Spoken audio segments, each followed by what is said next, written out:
Yeah, so we're building on a technology called a perovskite, good cocktail party word, named after Dr. Perovsky, who a friend of his discovered it a couple hundred years ago. He's sounds Russian, and it's a very common crystal structure in the Earth's crust. In fact, if you we don't do any mining, but if you go 400 miles down into the Earth's crust, I think it's over 90% of the world's crust is perovskites. It's very common, though most people haven't heard about it.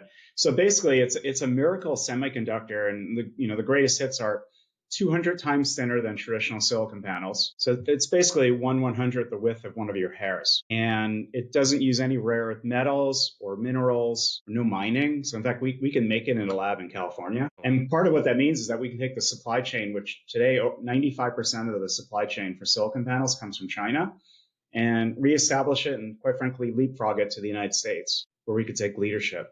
The other thing about it is that it only uses about 10% of the energy. So fundamentally, it's got better economics and physics than silicon panels. So what we do is, the reason why the company is called Tandem is we essentially create a solar panel sandwich. So we take this perovskite layer, we put it on the glass that's already there to protect the solar panel. And then we take these off-the-shelf silicon cells and we put them on the bottom.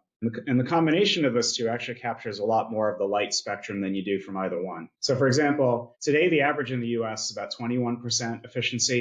About 1 out of 5 beams of light gets captured and turned into energy. We're at 28%, getting to 30. So it's almost a 30 to 40% improvement, which is huge in the energy space. So for our customers, the value for them is that today only about 20% of the cost is in the panel. So for decades and decades, solar panels were expensive and we were riding down the cost curve. Today, they're relatively inexpensive, and most of the costs in a solar deployment for a solar farm is the labor, the land, the installation, all the electronics to go around it. So part of our value is actually saving on the costs that matter more.